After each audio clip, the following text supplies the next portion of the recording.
Mbote na biso nyos, bipai bozali ko landa biso encore une fois ce soir. Que la grâce de notre Seigneur Jésus soit votre partage. Tozo kobase na musala na biso selon la grâce qui nous a été donnée. Tozo koba thème na biso sur l'effusion du Saint-Esprit. Toza na sous-point au tozo l'accomplissement de la prophétie de Joël, Joël 2, 28, dans l'effusion du Saint-Esprit. Dans les derniers temps, dit Dieu, je répandrai de mon esprit sur toute chair. Vos fils et vos filles prophétiseront. Vos fils et vos filles. Quand l'esprit sera répandu dans les derniers jours sur toute chair, et cela aura pour conséquence les fils, nos fils, pas les fils, nos fils et nos filles vont prophétiser. Vos fils et vos filles. Les fils et les filles de qui? De leurs parents, de leur père. Les fils et les filles de leur père vont prophétiser. Comme pour dire que pour avoir l'onction de prophétie, il faut être fils ou fille d'un père. Alors qui est ce père-là? Totaliste d'abord, qui est fils? C'est celui qu'on a engendré. Il s'agit de fils ou filles, biologiques, physiques ou spirituels. Il s'agit des fils et des filles spirituels, pas de la chair. Alors, parce qu'il s'agit des fils et des filles spirituelles, c'est que les parents là aussi sont des parents spirituels. Donc, c'est des pères spirituels, des fils et des filles spirituels. Qui est réellement fils? Tosilisaki. Toyeko banda. Parce qu'on dit vos fils. Qui est réellement père? C'est celui qui a engendré. Tu ne peux pas être père, tu ne peux pas arriver à engendrer si toi tu n'as pas été engendré. C'est que ne cherche pas à être père si toi tu n'as pas été fils. Ne cherche pas à ce que les gens se soumettent à toi si toi tu n'as pas été soumis. Parce que sur la terre, et je me réfère aux propos de Boaz, lorsqu'il s'adressa à Ruth, à Lobi, que Dieu te rende ce que toi tu as fait à Naomi. Comme pour dire que ce qui Ruth Lelo a kokoma parent parce qu'elle a été fille. Le col les rosa fille. Ou salela ka Naomi, ou kangama ina Naomi. Tika penza mbazongi sela peyo. Comme vous dites que tous les enfants rebelles, ils vont engendrer que des rebelles. Au Mataou Kita. Tu as été rebelle, tu n'engendreras que des rebelles. À toi Siliki, mais je confirme la parole de Dieu. Et c'est là au nom de Jésus. Tu as été rebelle, tu engendreras que des rebelles et des rebelles avec double portion. Des rebelles avec double portion. Ce qu'on évite. Au Mataou Kita. Attendez-les. Parce que mon olono ya buka autant convenable. Ce qui est lozana kimia yo rebelle, sache que tant convenable nano yete. Au kubana na ba ozot par rebelle yo obota autant la double portion ya yo sali. Ça c'est la parole de Dieu. Ce n'est pas moi. C'est pourquoi toujours le belesco sur les pères spirituels, tout le monde est père spirituel baza banane. Et de deux, est-ce que père spirituel aza nzambete, parce que c'est une personne, il peut arriver qu'à afficher une faiblesse. Il peut arriver qu'il tombe. Mais est-ce que ça sera un sujet, Yamwana, à manquer papa naye, et comme sujet, ya kufinga, kutonga, kufutela on a ba émission? Est-ce qu'un vrai fils peut diffamer son père? Est-ce que même na physique, mwana, akosambu sababoti na ye, un vrai fils qui cherche à diffamer son père, le baza la mwana abato, mais il y a yote. C'est pourquoi j'ai dit to sabasale na nzambe, to sambela, na musala oyo, to bota ba fils, to engendrer ba fils na ba fille. Fils et fille, bolanda bien. Donc, batumsu bazokanisa comme si, to naye kote yawa, pour na côté là, pasteur bazo salamabe, pour na justifier, na finir. Maman, papa, ça m'est égal. Tu peux imaginer tout ce que tu veux. Mais moi, je ne prêche que la parole de Dieu, oh Jésus, l'effusion du Saint-Esprit. Vos fils et vos filles prophétiseront. C'est pourquoi Namakamu Nanzambe Okokende pas été. Parce que tu n'as pas été fils, tu n'as pas été fille. C'est pour ce que toi tu es là. Tu ne feras rien avec Dieu. Et Dieu n'ira ni le part avec toi. La position aux anangwa. D'ailleurs, tout l'andanan parti à l'élolissus.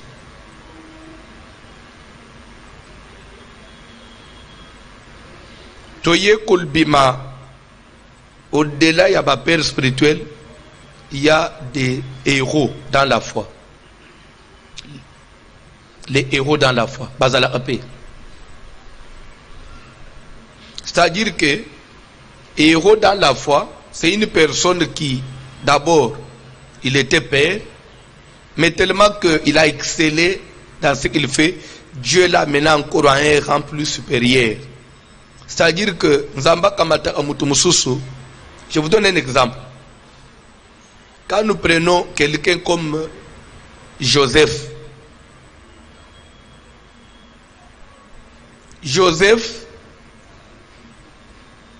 Soko Yebite, c'est un héros dans la foi.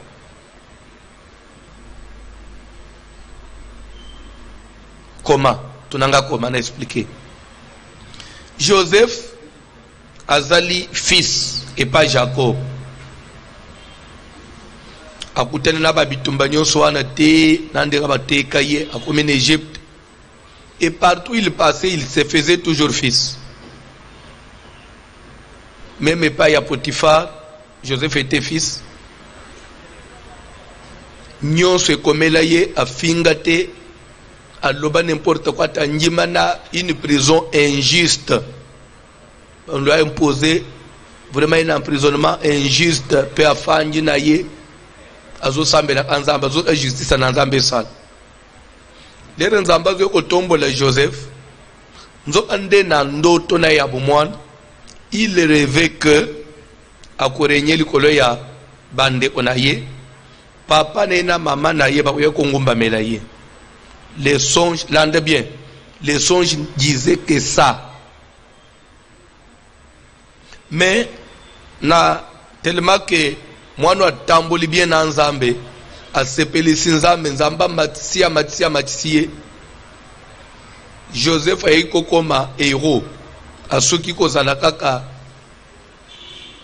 moto ordinaire, mais comme qui héros en Égypte, parce que Joseph a témoigné que Dieu a commis Singai, père et à Pharaon. Donc, Joseph a comme père, Pharaon a comme fils. Pas Joseph. C'est écrit dans la Genèse. On peut s'en lobby parce que les noms ont un mobile à l'eau. Donc Joseph a cessé aux seulement père, mais comme héros. Pourquoi? Parce que tout le monde renommé Naye Kemusika. héros c'est-à-dire que zamuto asala exploit ou ça est renommé Yamout. Quand quelqu'un se fait un nom, quand quelqu'un manifeste sa force et se fait un nom, il cesse d'être seulement un parent spirituel, il devient un héros spirituel. Nambo anabiso tout appelle un héros dans la foi, tout appelle un héros dans la politique, tout appelle un héros dans l'enseignement, tout appelle un héros dans l'armée. Car nambo ka soit un généreux et belé, généreux nous sommes pas na rien ya héros te, même si tu as un politicien belé, on nous sommes pas na rien ya héros te, prof bazaï belé, sportif bazaï belé. Jouer bali anambo anabso belé même en équipe nationale même en équipe ya beso ya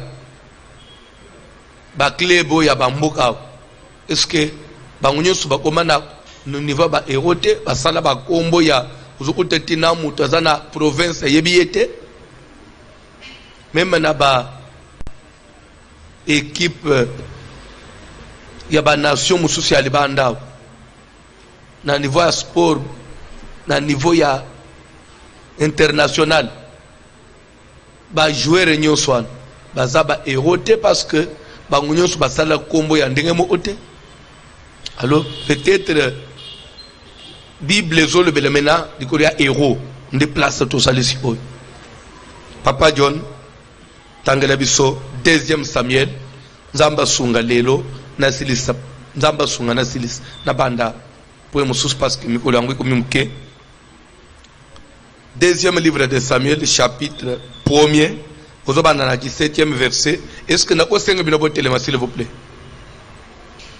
Avec tout le respect que je vous dois, parce que n'habitez na minute aux olia, aux sala musala nini, aux ana machine, na ordinateur, aux sala nini, mais du moins aux olanda matin, téléma l'école, s'il te plaît.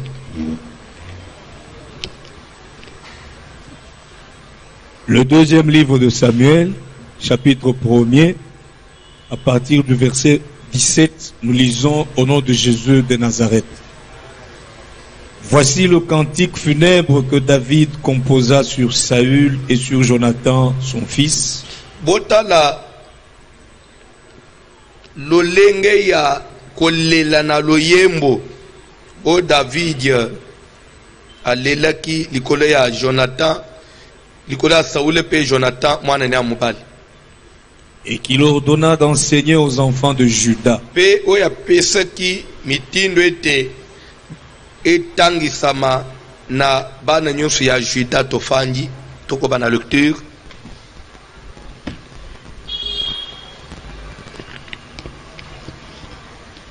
C'est le cantique de l'arc. Ezali loyembo minduki. Il est écrit dans le livre du juste. L'élite d'Israël a succombé sur tes collines. Comment des héros sont-ils tombés?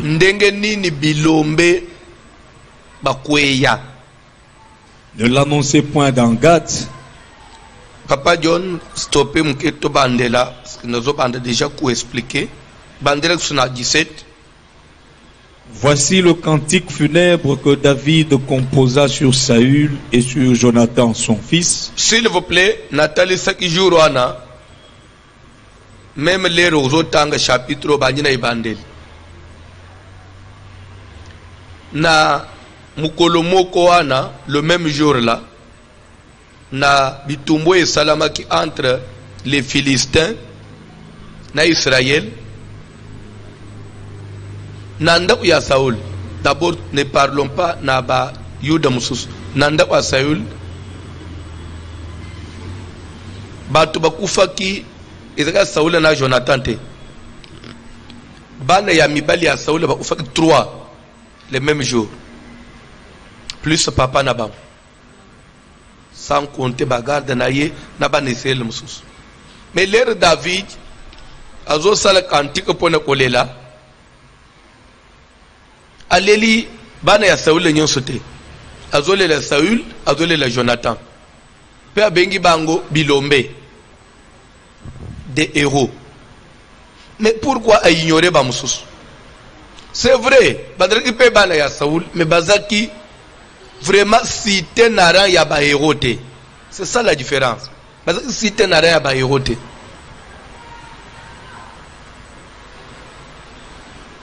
Des places na zoli ngotolanda très bien. Omoni na mboka na biso. Eza na bato bazo sola ba makambo mikolo nyonso makambo baba. Des fois ba bêtise monsieur ko mela kana ba onda ba vi bazo sola ba makambo mais ekozo en plaire ndenge mo na songolo suka salité. Est-ce que vous comprenez comme na solo? Et loko ela isaka grandeur ya moto eza lere ya zolo ba ya yelikam omone nyingisi. Je vous dis entre nous, mon même n'est pas n'importe qui a collé comme Moutunios, quand on dit n'importe qui n'a pas de Moutunios, ils ont été coacholés. On n'a pas analingal. Moutunios a collé na TV, net les lois. Il peut faire une déclaration. Mais, ce cas quelqu'un qui ne pèse pas, bon, d'ailleurs, on peut me souper à ta occupé. Mais zakada mutum su lelo su alika c'est une déclaration. Mbo ombezo nyingal. Mbo ombezo nyingal. Tozoko baka. Ba parti politique eza belé na mboka. Ba parti nyonso bako leka ko lobalika. Mais za ba parti mususu ya lobby mbo nyonso e nyingani. C'est-à-dire que eza des différences yangwana. Héros azanan azali mutu oyo asali ba exploit na musala na yaxele na oyo azosala penza ambako misie na niveau moko yake renommé na ye komi musika suite na ba exploit oyo asali na carrière na ye na métier na ye na domaine oyo ye nde mtu wengero. Ezali mutoyo arriva quand même na comme ma victoire de temps en temps na musala na ye ndi mtu benga héros.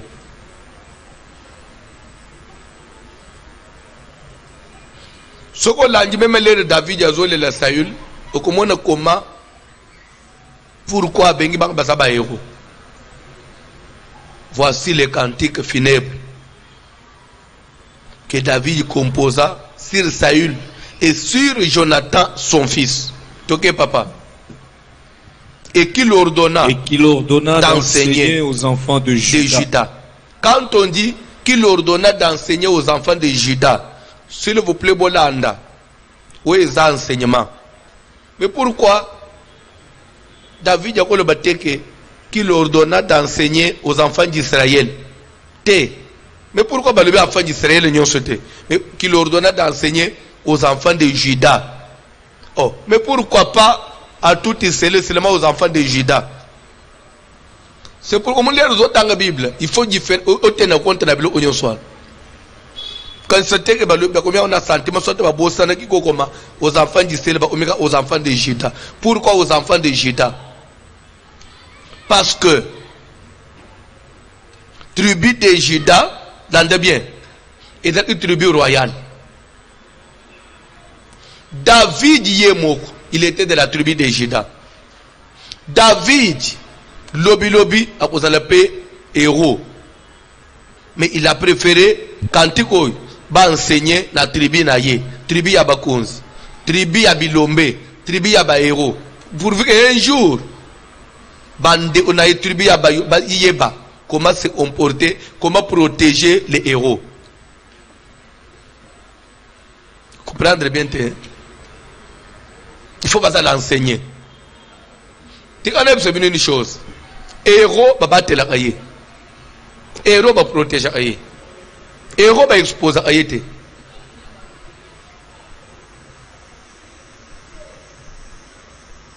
Même dans la vie aux hommes, même dans la famille, au Kobota Bana. 15, 10, 9. Ba onyoso ba odela ba héros te. Mwana moko ko tomba mabimi héros na atina bana na yo. abimi Joseph ya famille, abimi Moïse ya famille, abimi Daniel ya famille. Il faut apprendre à les protéger.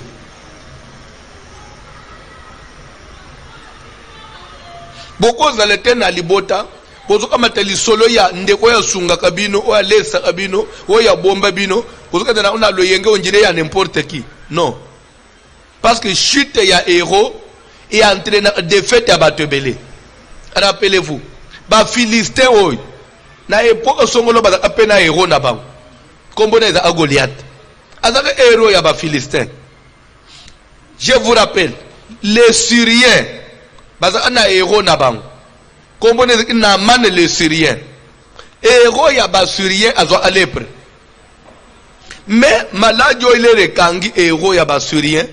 Bible ezoloba que likambo est préoccupé qui mukonzi assuré roi ya assuré ponani Naman, c'était par Naman que Dieu avait plusieurs fois donné la victoire en Syrie à travers Naman. Chaque fois que bitumbe zoya Syrie Naman a la tête victoire zoya nzamba zo opéré ba victoire à travers Naman. Naman a héros, mais héros sikoyo azozwa malade ya soni, maladie ya maba, maladie ya mbala, la lèpre. D'abord, c'était une maladie honteuse. De deux, c'était une maladie contagieuse. Contagieuse même pas, c'est même pas. Tout le monde est contagieuse, mais on ne pensait ça gravité. Mais plus, c'était une maladie, ce qu'on a te déclaré impure. Une maladie impure. C'est-à-dire que cette maladie, sur le plan de la loi, il y a Moïse, il y a Nzambe, il faut pas isoler yo. Ba isoler yo. Ko isoler wana ezaki na deux raisons. D'abord au contaminer ba touté, donc le tozana coronavirus lelo. De deux, parce que pas na Nzambe oza déclarer mutumu oza sous dignité. Faut oza la musika na kan. Soko malade wana ekangi na man. Landa bien, au monde comment héros na yete. Ti na mana zo vivre na maladie wana, mukonzi ya mboka annonça na mutumu oteke na mana za na lepre. Ba bomba. Ti lepre wana na mana komiko late bila ba changer na lolenga kolatel. Akoma kolateka ba ilamba mu ya milai ya nini. But vous allez changer style. Vous allez look asik. Vous allez cacher les. C'était comme par hasard que moi ne moko ya mwasi ya musalaba bakanga kana bitumba balokota kana lele bakenda ko kanga batu na inscription basala kana Israël na Samarie bakina mwana wana ya mwasi au service ya mwasi ya Naman. Comme par hasard roi sugia afinyiga ibiente suka uta idushi mukongwe monana ili banda mwana atala akor mwana wana utana Israel oba ye ko la penza lepre po kuna black te lepre tade wana lepre batangisa ibisuke tashweza lepre na poko ake madama na ye si mon maître était à Samarie auprès du prophète, le prophète le guérirait de sa lèpre. Yo on prend ndeni azana lepre pote les razoli kana na monaki. Ok ba yebisi na manaki ba lobi mwana oya lobi na Samarie sukokomi ozobi kana maladio. Bible zaba mukonzi amboka abimisa mbongo, abimisa tout ce qu'il fallait. Pona nini na manabik. Pona nini elombe ya Syrie. Nyake mboka lokola Congo nde babatela erote. Nyake mboka nete abiswa nde ero ba expose ay babwaka kaye basundula kaye. Ezui likambo ero ba zama kamuna yemoko. Mais tala koma bandi wana basi comporter. Pona nini ero na bangu na man. Nyake famille neto ya bino. Nde bosundula ero bo négligé ero. Famille neto ya bino. Nyake communauté ka neto ya bino. Nde bosundula abo négligé ero. église ne to yabin, société ne to yabin.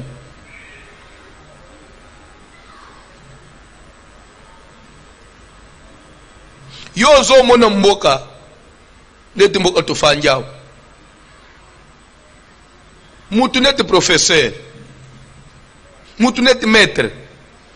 Ba enseignant, bref, enseignant.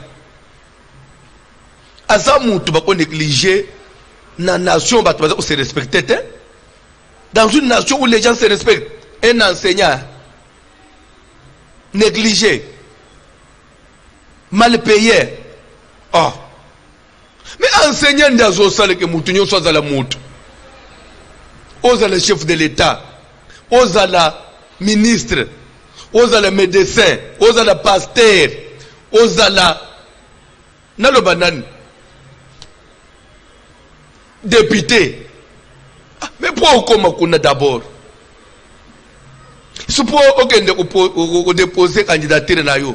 Parce que y a un CV, ça la boy, ça diplôme boy na. Mais diplôme aux gens on a mayele ya enseignant. Mais les remontos comme on a parlé du peuple, azobo ça na muto sala que ya comme on. Enseignant yeba ki parayete que toko luka pende ni pas vivre bien té. C'est un problème.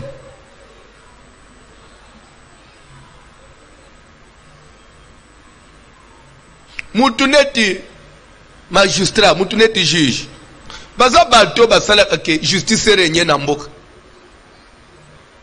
Bazo négliger muto aboy. Mais les besoin négliger muto aboy. Corruption est otat. Parce que balo baka libu moya nsala, ezana matoite. Corruption est otat. Moutouneti soda, policier. Na soda.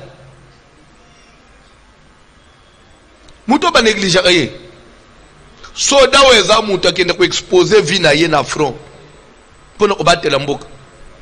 Policier weza muto biso to lali na ndako yazo batela biso libana. Nde muto bazo négligé afuta makate. Mais lera ogende na front. Ake po bunda défendre mboka. D'abord atiki mo asine na bana nsala. Morale ni na uzana na front. Nde ba po mebele tozana na mboka parce que ba héros toujours protéger bangote. Chacun voit son intérêt. Chacun voit son intérêt. Jour mboka na biso to koma ba to penza tozo trouver que ça ba domaine sensible. Ba to na ba traiter bango bien, makambo ebele ko zonga normal. Na mboko.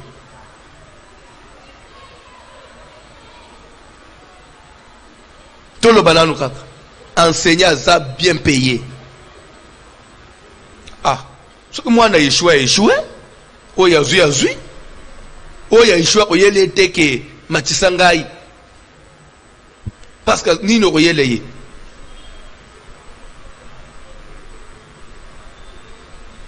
Tobi makaka libanda mboka. Chez les occidentaux, même na balabala boyo civil policier télémission akangio na infraction okubandendere nino sola ne po corrompre okubandere mtu wapi d'abord azana accéléré moko ya ako accéléré te parce que akobe bisaka yere na yete po combien opesa yi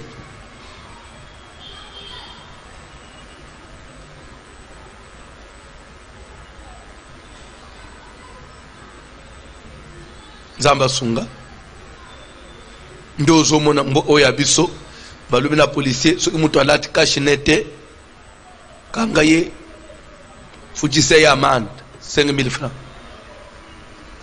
mais amende anelera ofutisa ye ako azana karnete akufutise asalele resito ochana poche na ye ayepe d'abord nanda on pratique le côté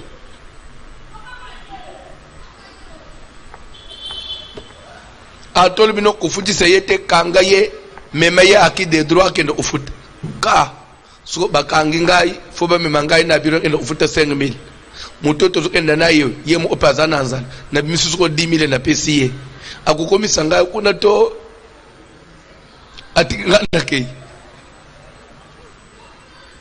c'est un problème eza lokola na ndaku ozoba na bana usimbi bana na matoi yo kolie pa batu te soko lie pa batu na kobeta yo umoni pakene opeso kindoki kolie biloko batu te ozoka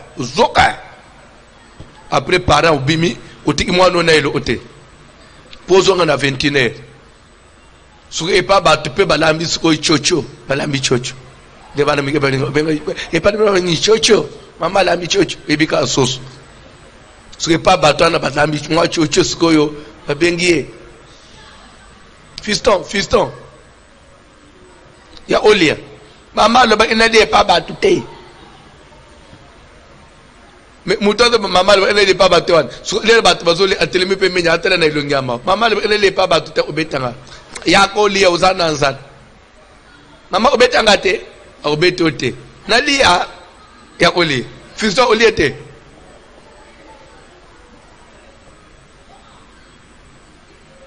c'est un problème. Bref, tout ça c'est notre pays à nous tous. Non, responsabilité est à partager. La responsabilité est partagée. C'est à niveau nyos. Les yorura josa nanzela babesu ene uche order nanzela so umutazana mukandate swata saliboy kangaye memaye na biro so les yo nanzela kangi mutu olio memaye na biro ukotina mutu ko yipseke tobalo okota sima pali peuple tukwende otabandal tobalo ibo so après obseke mbo alingena memo na biro kuna ofuta 50,000 francs parce que quittance bien soit tout ce ko lingi so oza pressé au peut 20,000 ok. C'est à toi de choisir. Les gens qui sont là, ils ont mambo kate. Wa nous sommes monete mona kaya bakozi. So obomi pembo ana niveau na. La responsabilité elle est partagée. La conscience, c'est à tout le monde aux conscience. À tout le monde. Chacun a domaine na, chacun a niveau na. So comme tu n'as pas conscience, pas à cambo de olé. Mais namboka nepsezani oya zozela oya band oya zozela oya band oya zozela oya band esiliti so otinute faute za ya oya oya te faute za one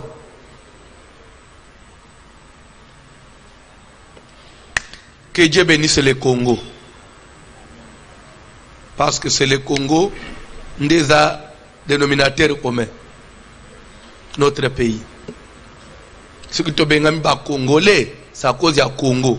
Ce Congo ezalaka te mais lingana za congolais te nana za soki nani ka apo na Congo nde na za congolais yo poza congolais inutile kuyinana.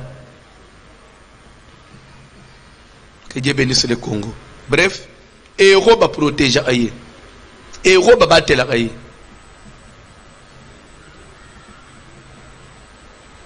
David a ordonné quand il a ba enseigné on a Juda ngana zozo Congo net Juda ya Afrique c'est pourquoi on a enseigné quand il tanga Bible papa et qu'il ordonna d'enseigner aux enfants de Juda. C'est le cantique de l'arc. Quand on dit c'est le cantique de l'arc, ça veut dire quoi? Arc veut dire c'est arme. En d'autres termes, ça veut dire c'est le cantique de ceux qui portent les armes. En d'autres termes, c'est le cantique des combattants. En d'autres termes, c'est le cantique des héros. C'est-à-dire ceux qui portent les armes. Tout le monde ne porte pas les armes. Et il y a des personnes aussi à quoi même armes, mais pour aller échouer avec. Mais dans les cantiques, il y a balongi, bato bakenda ka babunda ka pe balonga ka. Joueur akenda ka pe achebi. Équipe ekenda ka pe yena coupe. Cantique wan. Ça dit que ça cantique batu nyonso te. Eza cantique balongi. Cantique babundi, cantique bilombe. Cantique oy. Soko zano elombe te. En tout cas, là osengo utulungwa na TV. Parce que ils ont concerné yote. Ouais, ça cantique ba ordonné ba enseigner les enfants de Juda pe ya bato minduki ba combattant ba bundi lite yoy ya ba memi minduki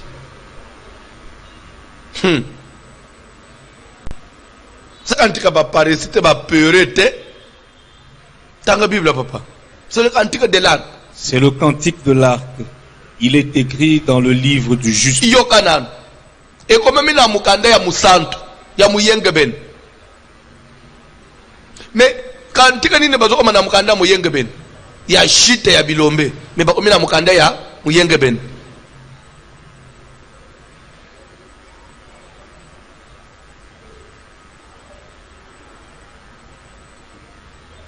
Touré papa. L'élite d'Israël a succombé. On dit l'élite. Elombe. Elema. Ya Israël. Akweyi na bakolina na yo. Là on informe maintenant. David informe la montagne de Gilboa. Montagne de Gilboa. Tu sais quoi? L'élite d'Israël a succombé sur tes collines. Ndengo zawana yo montagne ya Gilboa. Elombe ya Israël a kweyi na bangomba na yo. Na bangomba na wana, na bakolina na yo wana. Elombe ya Israël a kweyi kuna keba. So précaution parce que elombe ya Israël a kweyi le pa na yo kuna. Yo montagne de Gilboa keba. Elombe ya Israël a kweyi sur tes collines.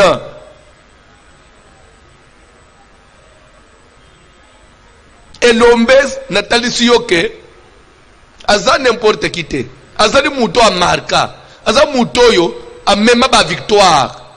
C'est pourquoi mon équipe dimanche j'ai essayé même de citer les noms de quelques hommes de Dieu na mboka pona ngai baza ba héros olinga te même osiliki baza ba héros pona nini na tawana na tana bango ba pesa ki biso posa ya évangile. Biso même tozo les rois tozo aspirer na musala nzambe ozo oposa okomanetie ero za mutoyo okotale pe bozo azo ça veut dire qu'azo cité yo même oluka ko azo peso ba aspiration ya bien.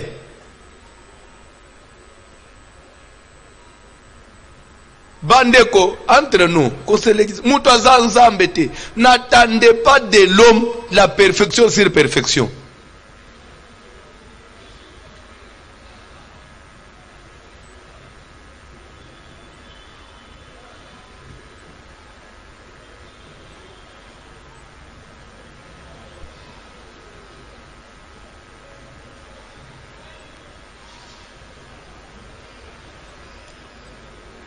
Kola pambola mutumoko.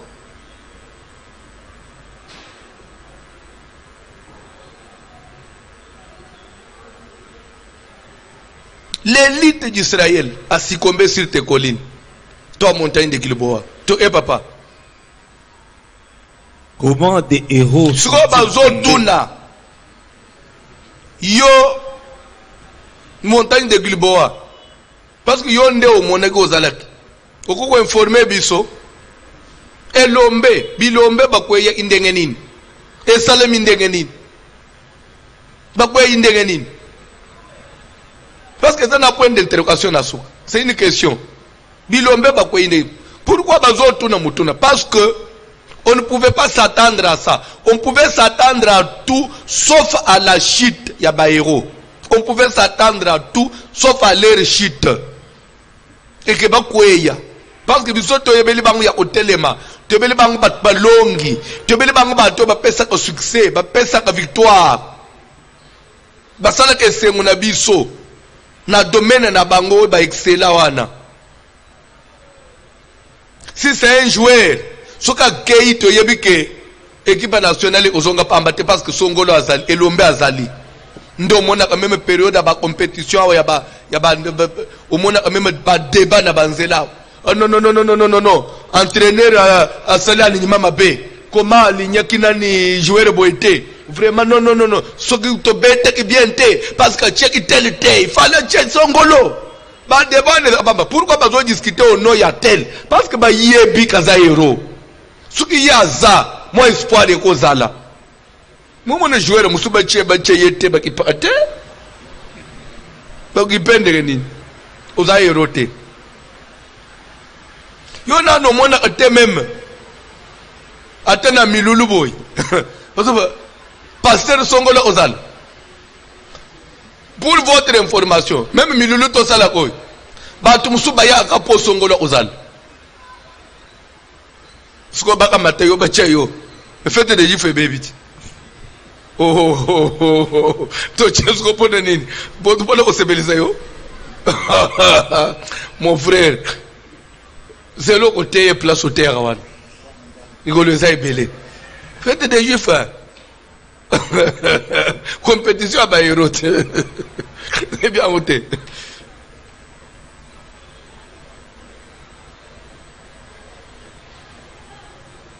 à ta place aux ans, pas que tu es déjà bon à Noé aux ans, des fins du monde. Beyonde aux ans l'éternel, Moutou, tu as maïna, makila, akela man, il y a un bazo ouf. Bon, fait des différents 2020, des mou qui les souki. Pour 2020, il y a un année à Essengo. Année à Essengo. Ça va affecter des différents bons classes qu'il y a aux autres natés. Je me fait des juifs. Nous avons fait 4 mois à battre foutu bien. Et ça day international. Yo sommes on a fait d'aller comme moi. Ouais, ça day international.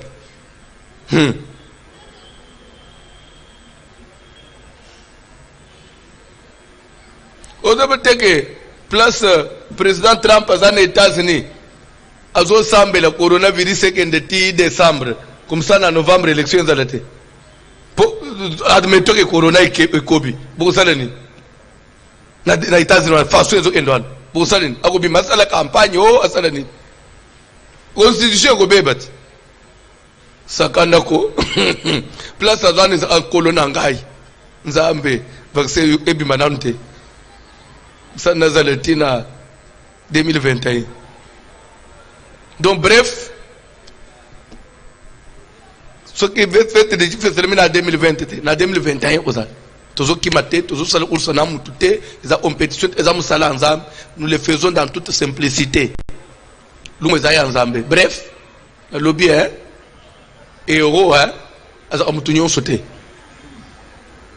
oh ngapena o modéré na fête des juifs o modéré na fête des juifs le bani modéré à place au modéré on frère. Oh, papa biso pete oyemba na triomphal bosala nini boyemba na veillé kuni boyiko oh boyemba na culte matinal kuni foye za les routes zomo na blague mugile mbezo tala na YouTube bande unangai bolimbisa ngapo na mungongo mena lingine yeba pona lukumu nanza bo matele awo nini do na ngalo ba bible muno eseme sana na bible moni musique ba définir ça kango boy c'est l'art de combiner les sons d'une manière agréable à l'oreille so yo ozana ozo combiner son bien te parce que mon ça déjà na problème so ozo sengeli micro ni tebelo les gens église a oyemba voix et mataka ekitaka papier o yayo modérateur pour final mona na soutine papa obengi ngai te temps eza imuke prochainement nzo ande na pesa ki consigne ki ai azaye roté pour finir papier tout ça la bilo kwana ça c'est la politique spirituelle c'est pas angoté la politique est partout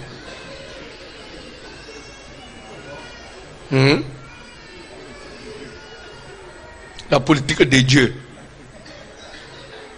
La politique la politique de Dieu aussi existe.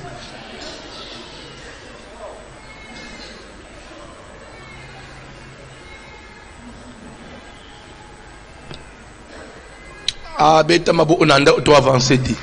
Et poser à l'église, nirana tebo imbeli, poser à l'église nzambe. Poser à l'église. Corona yo. Lo banza ambazate. Ukoyeba, ukozika yo. Virisoy. Tanga Bible, papa. Ne l'annoncez point dans Gath. S'il vous plaît. David remarque, David constate que c'est vrai, on ne s'attendait pas à ça, mais c'est arrivé. Parce que c'est déjà arrivé. Quelle attitude maintenant tenir? Quelle attitude prendre? Quelle attitude avoir? Quelle conduite tenir? Ne l'annoncez pas. Ne l'annoncez pas. Leur chute, n'annoncez pas. Bref, comme pour dire que ça peut arriver que héros a quoi. Mais Moutou, oya pansaka, annonsaka chute wana devant Dieu, lui aussi ne sera pas épargné. Comment ça? Toujours remonter mon Papa John, même chapitre.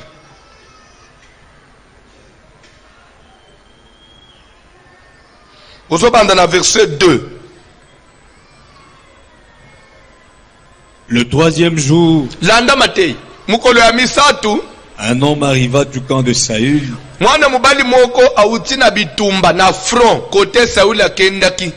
Les vêtements déchirés. Aye na bilamba na ye ya kopasuka mabele nzoto mobimba. Lorsqu'il fut en présence de David, na tango komi liboso ya David, il se jeta par terre. Akweyi na makolo ya David pa ngumba melie.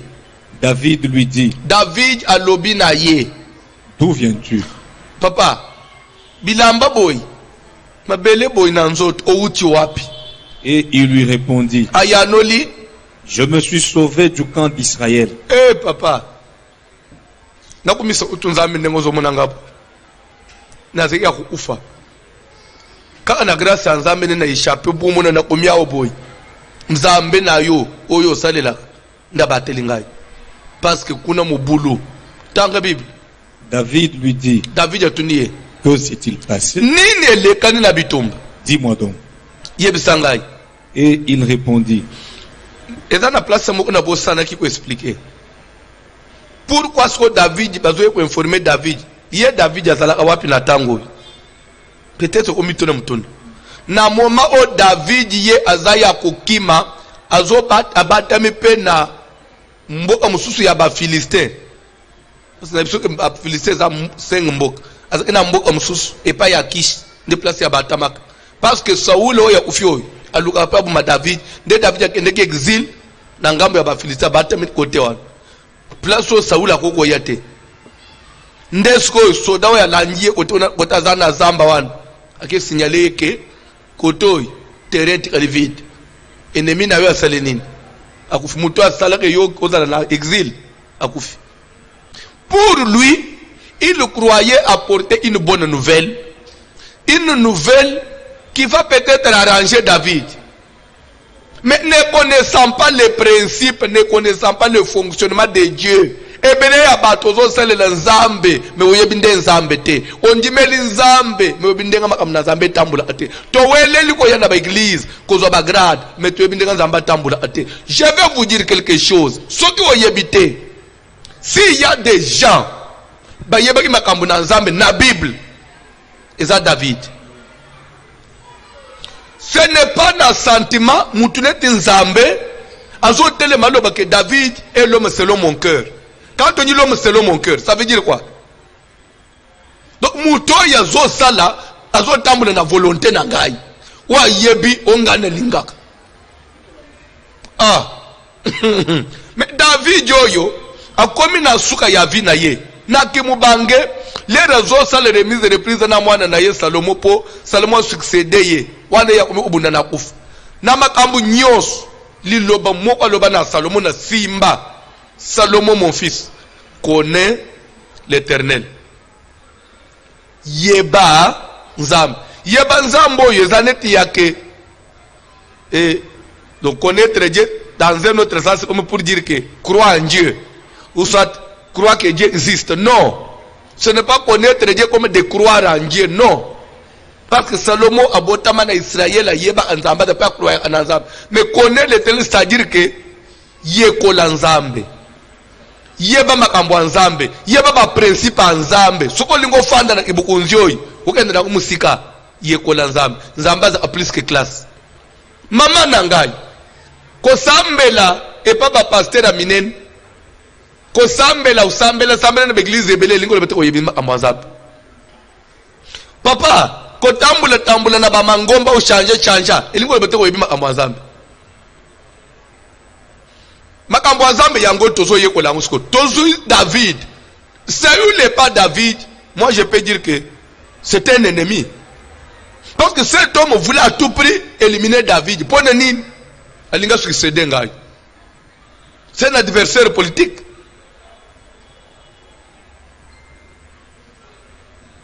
Mais si c'était dans notre pays ici, tu apprends que ton adversaire politique a quoi au salenine au publier. Mais ma kamonanzambe c'est différent. Hein?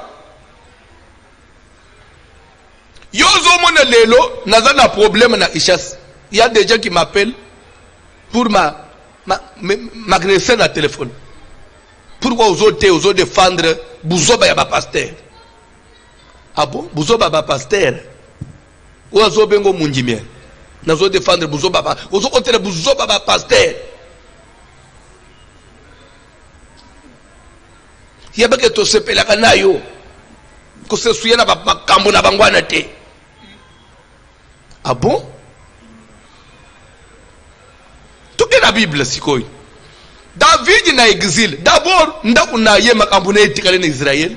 Azonyo kwama neti Congolais mu na Angola sikoy akimi régime. Siko balangie na Angola na babisieke mutu akimiso wana kufi terete kalivi. Ah usale akowele la zongat. Are ipere. David yazolba akufindenge nini elombe wana kufindenge nini elombe siko nandenga mabea ochola teme mutu azikusala fierté ya mboka na biso malgré mabe na ye kalinga ngaite mais les luttes d'Israël c'est une lampe pour Israël. Même s'il pouvait mourir mena maboka ba Philistin te akufindenge nini vous annoncez. Mais en place de David avec Nazamba, il y a un monsieur qui vient lui annoncer la mort de Saül. Lera bimina bilamba parce que David a tuni outi wapi. Ozabo ndengenini. Oh no gutu kumisanzambe papa. Ndeko moningai. Eza anzambe mutu batelinga pona kumiselo sang. Nini? Tanga Bible papa. Tanga Bible rapidement. David lui dit. David a lobinaye. Que s'est-il passé? Nini makambo lekani ndengenini? Dis-moi donc. Yebisangai. Et il répondit. Ndekwana banyu olob. Le peuple s'est enfui du champ de bataille. Moga na Israël ekimi na bitumba. Israël akimi bitumba. Mboka ya Nzambe balongi yango. Église ya Nkolo balongi yango. Na ndenge nini balongi église ya Nkolo to papa. Et un grand nombre d'hommes sont tombés et ont péri. Ebele ya bana na Nzambe bakwei pe bakufi. Papa. Saül même et Jonathan. Saül même et Jonathan son fils sont morts. Je vais vous dire quelque chose pour votre information, s'il vous plaît landanga. Ce que vous habitez, ça je vous le dis entre nous. Comment nous allons ensemble au monde? Église, mulimu musantu, Nzambe. À Salah en église selon kolangi cela façon mutu oyo Nzamba tche place wana façon yo musali na Nzambo zana place wana façon yo zo memela makambo na Nzambe ndeje manso Nzamba usali en église so boye ba ate église comme telle c'est rien. Mais l'église fonctionne selon vision, selon effort. Mouto azali bosozo memela. Pour dire que l'homme de Dieu peut faire que l'église soit faible ou soit forte. C'est l'homme qui fait ça. On a politique. Politique est beba. Ce que les politiciens sont bébis. Et bonga. Ce que les politiciens sont bongis. Ce que les politiciens sont Likambo na Nzambe, Dieu travaille selon vision, il y a acteur. Vous comprenez? C'est ce qu'il faut que même en Israël. Ce qui est roi, oh, il y a Tangwan, roi, il y a Tangwan. Aza roi, il y a désordre, il y a Moboulou, à permettre, babikeko, idolâtrie. Nous avons pas c'est le Mokong. Ce qui est roi, moi, quoi, y est, à tchè discipline, rigueur, et le boye côté, le boye côté. Nous avons pas besoin d'Israël, Israël est tombé. Botanga, boté. Mais Saoul, aux hommes, Saoul, roi, ya mabete. Soko yebite tanga 1 Samuel 28. Na lera komi na suka na ye Saül. Bible zole ba que a se rendre compte que nzamba tikiye. Il faut luka consulter banganga suko akena banda kwa bambikuti. Il se rend compte que na Israël nganga za atembikuja za atepone nini. Bible zole ba que car Saül avait ôté du pays ceux qui prédisaient l'avenir et qui évoquaient les morts. Il les avait ôtés du pays. Pourquoi il les avait ôtés du pays? C'était dans son zèle pour l'éternel. Nandega linga pas se pelisa na batela nzambe na motema mobimba. Aloba ina mbo ananganga te. Mutabiko la ate. Mais cela avait fait aussi alliance avec nzambe. Et c'était un héros. Mais accueilli à un certain âge. N'habite envoûtement, n'habite combat, n'habite nini. Bref, c'est pourquoi il faut l'obéir sur, car l'huile a cessé de le joindre. Il faut l'obéir place one. Oyeba, moutoko de la bandi bien. Mais qu'est-ce qui fait qu'il y a au soukamabe? L'huile peut cesser de vous joindre. Au moins, oui, le souk et c'est ça en dérénine. Parce que ça, on ne peut pas bander bien.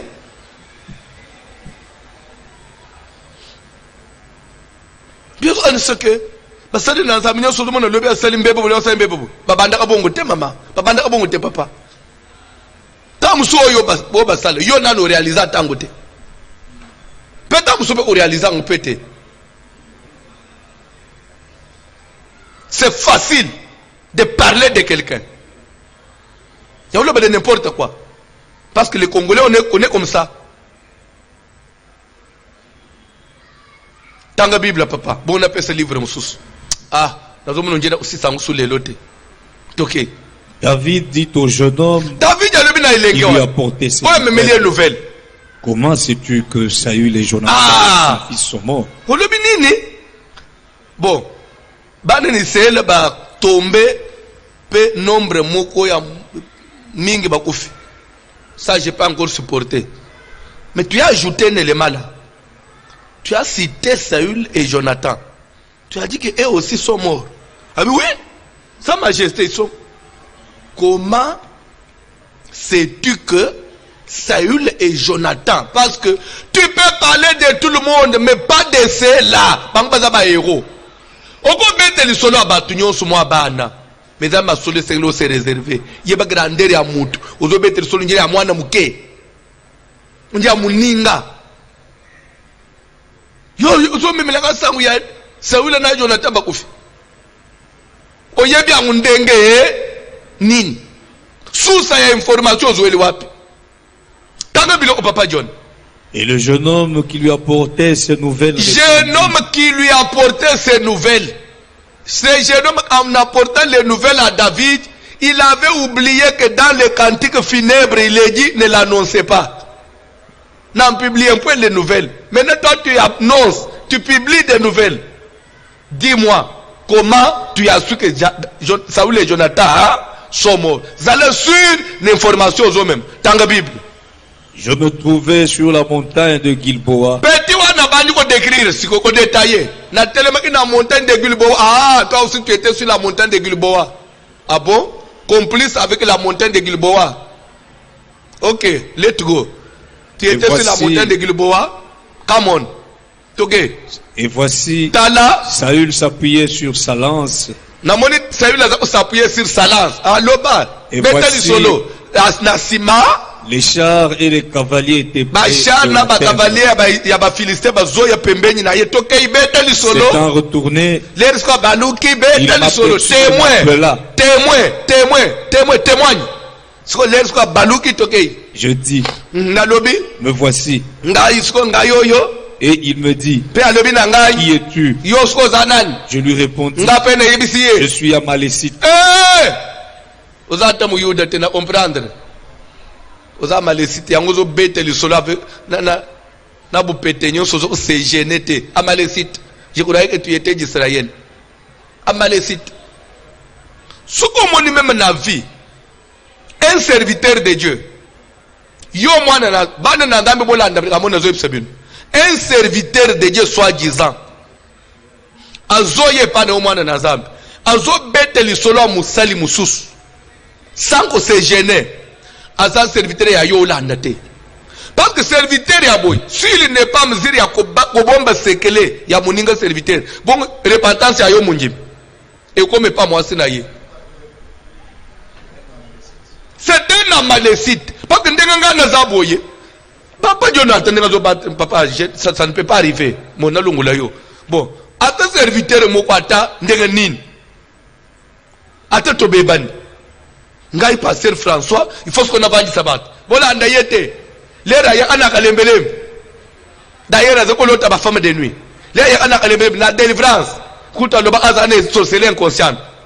Non. C'est que naza pasteur te. Ndenga nazalia. Yo atele lo lungwe pa na ngai. Ato bani ko le François Zaboy. Moi je ne dirai rien parce que je suis homme de Dieu. C'est Dieu qui justifie. Yo salam salana yo o gagné wenze. Mais wenze poko ya wenze kangaka.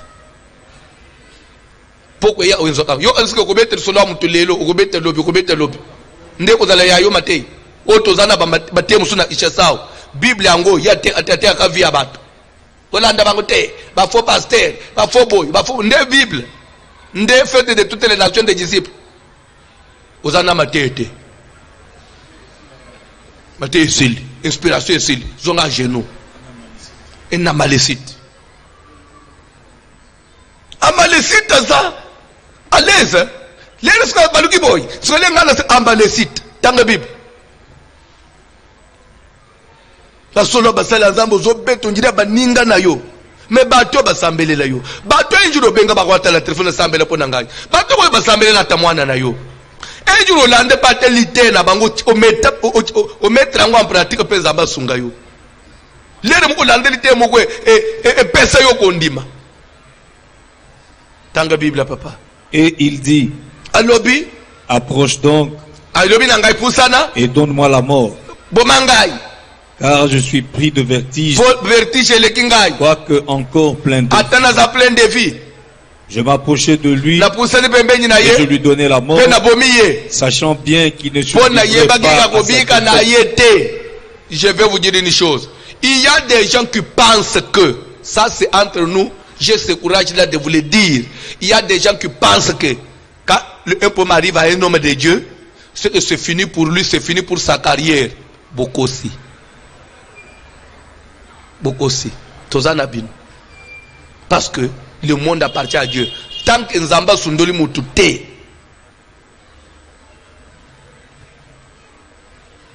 eza na batu na mukiloi pasteur wana baluki ligorodo na sima église Yesu munene panza na mukili mobimba pasteur wana baluki nguma après amati lisusu koleka eza maka mutebi na elekana na mboka bate musali na nzambe so nzambe atiki nanu yete ata bolongo lie bilamba nyonso boche na rond-point victoire bo machisu ko la immeuble mukili mbanda kutala ibutu moyi pande inane après bokitisiye tant que nzamba tiki mutu te soki mutu afuka menacé même ata sereki mabe il revient en lui-même il dit à son Dieu pardonne-moi je reconnais avoir mal agi le Dieu de l'alliance okotikala na sonyi pamba parce que makambo na nzambe oyebi yango osimbi yango mabe. Dans la Bible, papa, n'a pas ce passage, tu sais, place. Je lui donnais la mort. J'ai enlevé le diadème qui était sur sa tête. Tokei. Et le bracelet qu'il avait au bras. Tokei. Et je les apporte ici à mon Seigneur. Tokei. David saisit ses vêtements et les déchira. Yako kamwa, olie mutia memeli sangwa memeli na diadème na bracelet, olie David ya sepela lobe. Bolu keleki chafan. Amuna kamuto azopesa sango, apasuli bilamba. Oh. Et tous les hommes qui étaient firent de même. Batunyaye nyoso papasuli bilamba mi bambi na se babanyi kolel. Oh. Webi kaswa na komi de pays. Zaminanga nini hao? Toke papa. Ils furent dans le deuil. Babanyi matanga. Pleurèrent et jeûnèrent jusqu'au soir. Ayekina sangwa na ba 5 heures du matin. Journée mobimba batwana ba telemite, ba lete, ba sokolite, ba melite. Bazolel. Bazolela nani? David azolela adversaire ennemi. Toke papa. Son fils. Toke papa. Du peuple de l'Éternel et de la maison d'Israël. Tanga Bible papa. Parce qu'ils étaient tombés par l'épée. Parce qu'ils étaient tombés par l'épée. Basali na nzambe bakokufa na mopanga te. Basali na nzambe bako sambwa na modela wana te. Parce que batwana basali nzambe. Tanga Bible papa. David dit au jeune homme qui lui avait apporté ces nouvelles. David alobi na mwana mbalo amemeleki sango. D'où es-tu? Ozana nu ya famine. Et il répondit. Ayanoli. Je suis le fils d'un étranger. Papa John Kata. Il est le fils de qui? D'un étranger. Nous avons accueilli à l'église les fils des étrangers qui ne sont pas nos fils. Un fils qui n'était pas fils de prophète, mais c'est un fils d'un Amalécite. Pasteur. Zala pasteur a fils yo engendré. Quand on dit ça, fils d'autrui, et pas seulement d'autrui, même les enfants des étrangers, batonji l'église na yo. Nde batoche na protocole, nde batoche na intercession, nde batoche na programme ya modération, nde koy. Azela kairere na yo, pour publier. Parce que c'est un adversaire, c'est un étranger, mais dans ta famille. Yo soka nisegelelo ngai naza musele ensemble na ndaku na ngai ya libal na fanji na mwasi na ngai suko na ndaku ana to bunji na mwasi na ngabutu mobimba to bundi to pasuli na basanya bana na ngai biologique bazana achanda kwana le bano ya bateya mabien na tongo bako bima bakepa ba voisin balibike na butu papa na mama balalite babunji papa suna basanya. Au contraire ozala na mao ozala triste journée mobimba ate mutozo ya zoto lelo boza mabondeni te tozo santé bien te nzo ande bébé que papa na maman ça ne va pas mais ce que kamata mwana ya batu mususu chana anda kwana mwana azana famille na ye afanye na anda kwana mutu alo yenge 6 heures akachage pana bango et pas pasteur et yindi. Pourquoi? Parce que ça n'est pas na bango. Mais muto ayebi ke nazana bisika ko kende te awonde pa na biso akobebi sananda una bango te. Parce que c'est chez eux. Muto ko bebi c'est pas na bango te. Nete la vani na ba serviteur ba bi ke onde papa na biso. Kalembele mendenda una biso. Akobebi sananda kalembele mbete. Mais muto ayebi ke je m'en fous. Eba na ko kende pele sus. Loba côté okende yo sa l'église te. Mais ce que vous allez à l'église pour nous dire ça va âme, le bas au biso tozo batu tozo analyser. Mais ce que ça que biso tozo me batu na lol. Ozo que notre ton église pour détruire une église. Le bas na lol na zambazate. L'avenir nous dira. Toza na sena moi. Le balerio tek na famille na yo. Mukile yeba yo, ola musala nzambe.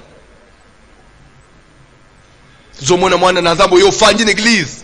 Ozotala atandenga yo yela ite nzamba sokoli yo nzambo ya biso asali yo mutu lobi baluko bani ko finga biso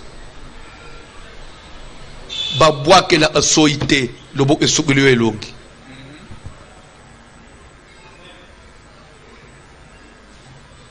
mabele ko yamba yo na lombango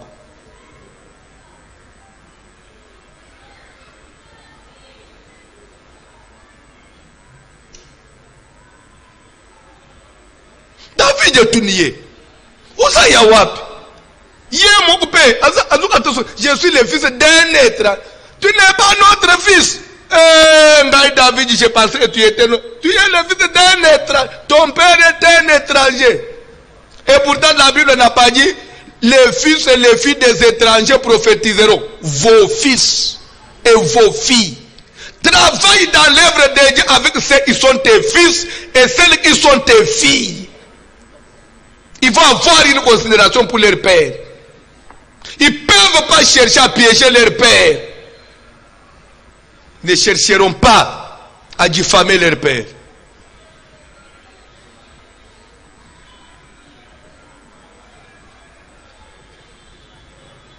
Ils ont un pasteur. Ils ont piégé mon cousin.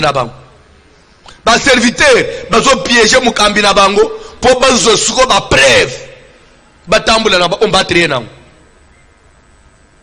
ndo monaka kala to kana babilo kwa na l'église au moins fille moko na repentance c'est pas serviteur azoke ndazo ipsa serviteur que les ndeke pas pasteur les tozo solo la nazo sa repentance na monek pasteur attitude na ye comme ko simba ngana na mipende njira zo linga ngai c'est vrai bon Salaboy.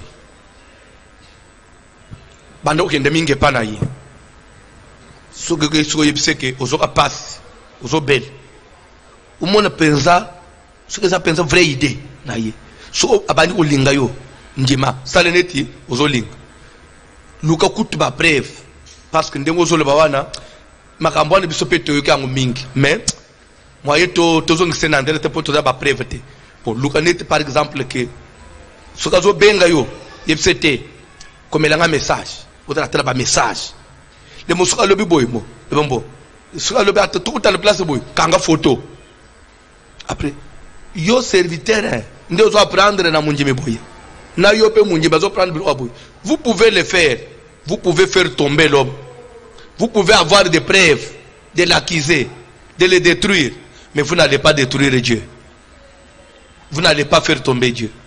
Il y a des gens qui sont il a au moins l'air de zubilo andewan ba memeli ba mama église otala mutu azokamba biso ne plus digne ba mama balangiye nde église museke banda wapi na mayenga ndo omona soki awa na alembelembe zeka seka oya mayemba soki zo banda aseki elaka bano kaka semblable aseki omoni kaka bisoto komi A C K K sa eloko na nini bamba omaso A C K bachena I assemblée de Kinshasa mais bisoto pe assemblée de Kinshasa mais bisoto che IT so bamba bachena I donc ba breje Kinshasa nyoso assemblée de Kinshasa so de mais ya bango za ya bino A C K ya bisoto A C ki tete ata to samba ya bino za A C K ya bisoto A C ki eza ile omote. Sur le plan juridique, oui, sur le plan juridique, beaucoup longue, mais sur le plan spirituel, devant celui qui sont dans les reins. Et seulement à Brazzaville, c'est quand Brazzaville a été. Bino bo tia CB, bisoto tia CB, bino bo tia ba pointé, bisoto tia ba point, basuka wapi. On ne se joue pas de Dieu. On ne se joue pas de Dieu. On ne se joue pas de Dieu. Nzamba zalaka na ba principe. Yeko la nzambe. Le tout n'est pas ya. Le tozo sambe mudimu na nzambe simbingai. Korabashika baba. Korabashikoro bo. Papa, veilla vendredi Saint-Esprit même nga moyente. Oui, Saint-Esprit comme mayo, mais il y a pas principe ya Saint-Esprit. Tu veux marcher avec Dieu? Yeko la makambo na nzambe. Tu vas aller loin avec Dieu. Serviteur ringo ba d'église. Un jour okende musika. Obi mapesu ka pembe. Tonga na ba principe.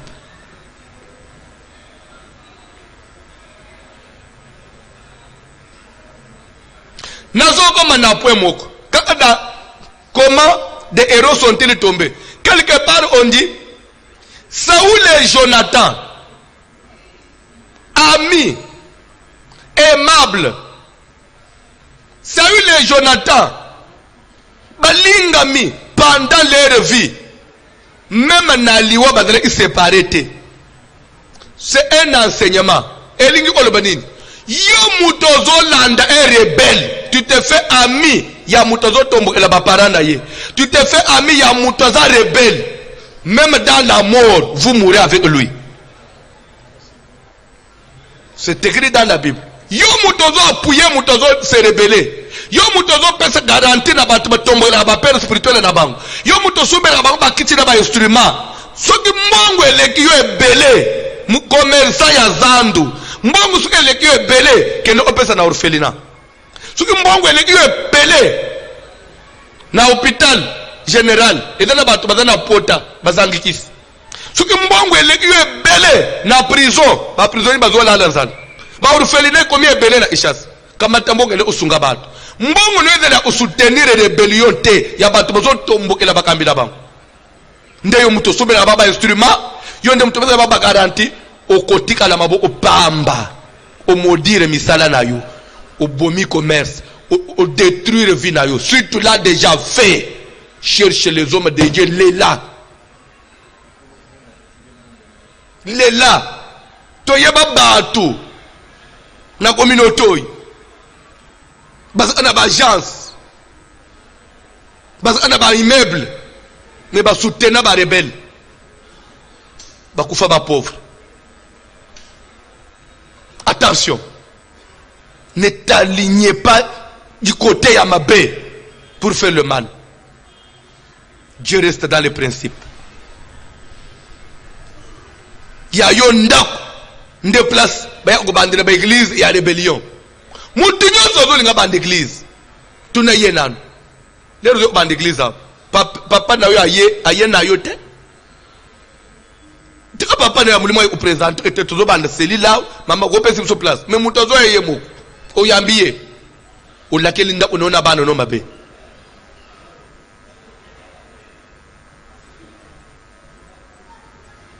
Comment les héros sont-ils tombés?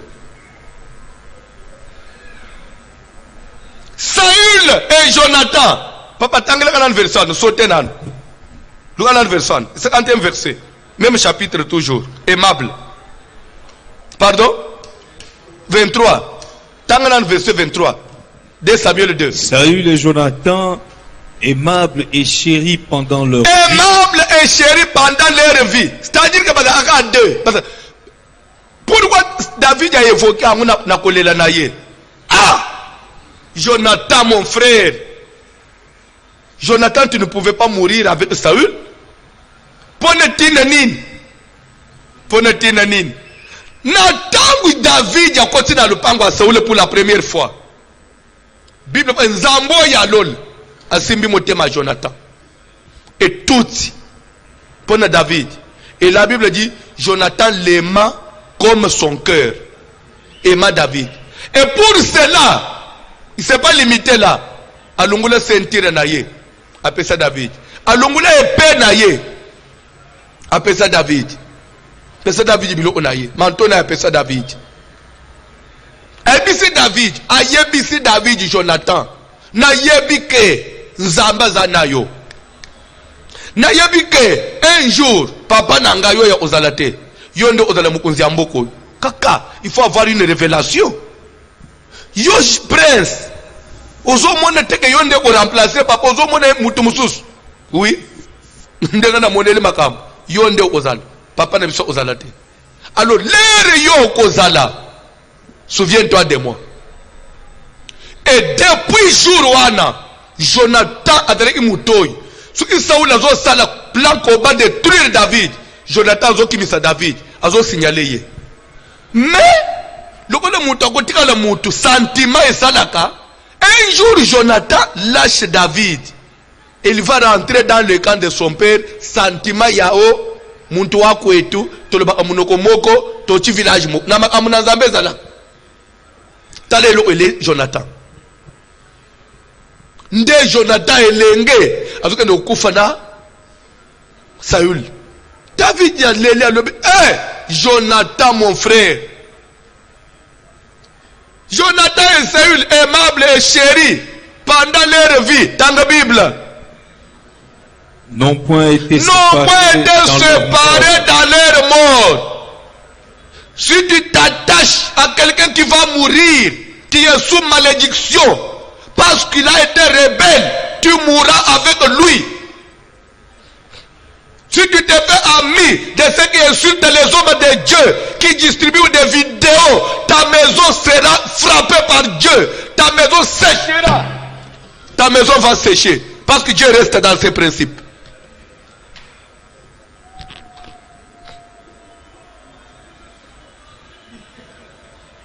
Bible yangoy. Yabistangana ngale contre. Luka ya yo verset. Au contraire dinanga. Papa John Tozo Kob. Romains 14, abandonne le premier verset. Tozo Zonga. Romains 14. De la loi au témoignage. Atteint l'Ancien Testament. Bon, tangi nouveau. To tangi nouveau sikoy. Tangi nouveau. Ce qui n'a loi. Il a zoté à nebilo kala. Ancienne alliance. Il se trouve battu à nouveau. Tangi nouvelle alliance.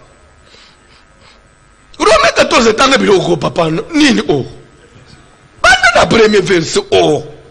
Faites accueil à celui qui est faible dans la foi. Faites accueil à celui qui est faible dans la foi. Et ne discutez pas sur les opinions. Ne discutez pas sur quoi? Sur les opinions. Vous avez un débat sur le point de vue. Vous avez un point de vue. Vous discutez na yote. C'est ton opinion.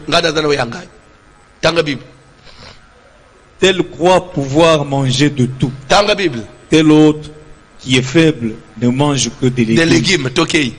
Que celui qui mange ne méprise point celui qui ne mange pas. Et que celui qui ne mange pas ne juge point celui qui mange. Car Dieu l'a accueilli.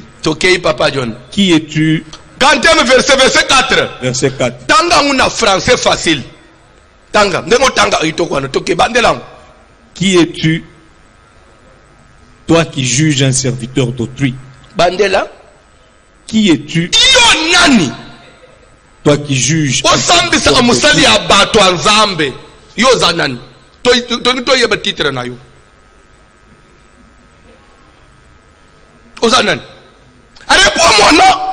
Qui es-tu? Tanga bilo au Papa John. S'il se tient debout,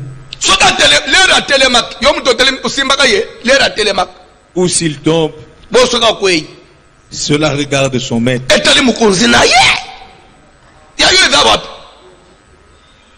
Mais il se tiendra debout,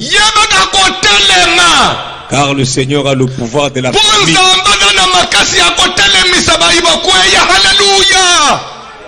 Jésus n'est pas mort. Tel fait une distinction entre les jours. Tel autre les estime tous égaux.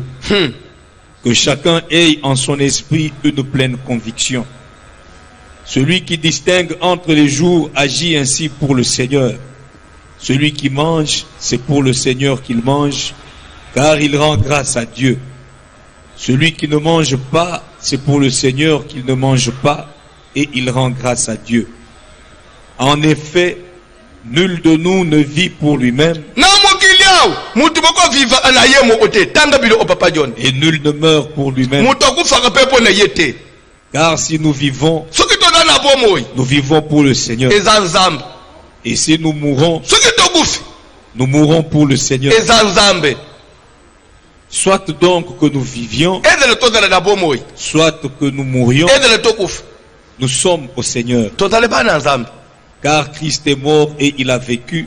Jésus a kufa, afin de dominer sur les morts et sur les vivants.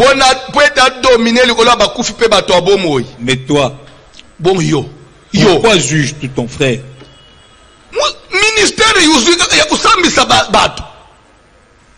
Ou toi, pourquoi méprises-tu ton frère?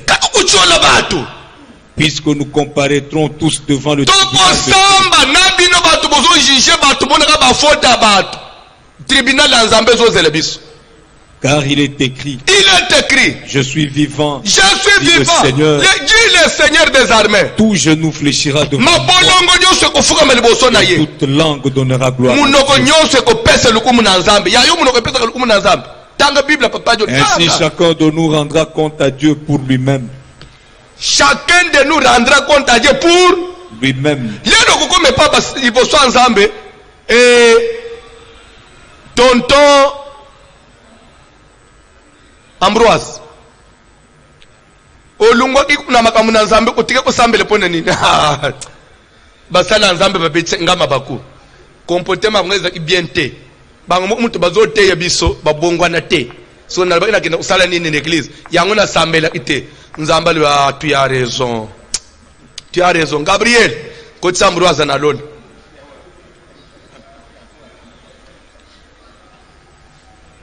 Maman Clémentine, Nzambe, Seigneur. Yo olemba kila konje mapone nini. Ngana lebo ina kote suba église te. Papa, oyebili solia ba pasteur te. Pasali nini?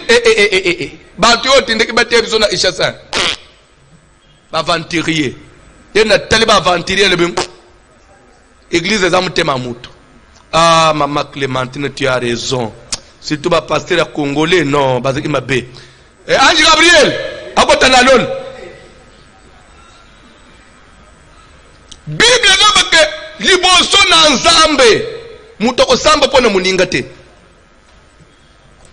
Koka oli oluka Nzambe, oluka vi, oluka fufu abana na yo. Makambo basala Nzambe ulatela munini. Okay, zandu koteka toko beta maso na mesa na yo nde bisika nde parlement debout mesa na parlement debout otonga basala Nzambe meso na yo ayo makaze ayo boutique ekokauka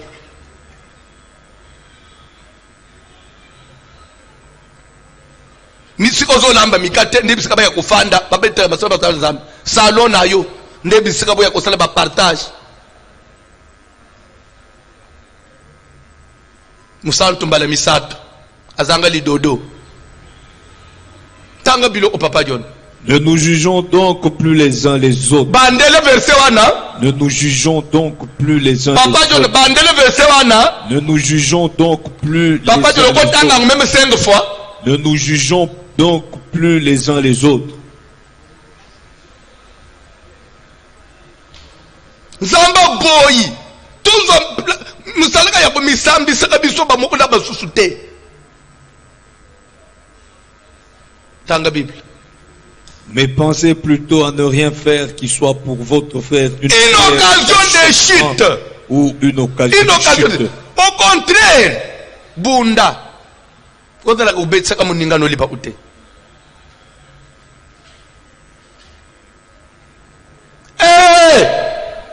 Église à Congo. Ce qui te l'a dit, le yenge, tu es au bout de sa grâce à Mboko. Dieu a tant aimé ce pays. Mboka na biso, Nzamba linga kiango. Parce que banana ko linga. Parce que ce que zotinda maloba boy, eza po église to songa nanzela. Eza na batu na Mboko. Batayela biso nzela évangile. Ba pesa sens na église. Basala même que église de réveil elungo obenga babinzambe nzambe ezo mikanda na l'état les autres me peut ensemble to me peut considérer to me peut associer na ba décision mboka kana to ze kusambele bulamu ina tongo bakangi ba église okunengo banini bezana batu ba milita nzambe na lola lekela na nzela na bam basili lo poswe pa na yo mama ilombe yo nanda unaona libala na yo na fote te mubalo yo abala mbalo yo abala papa abala ya salembe bate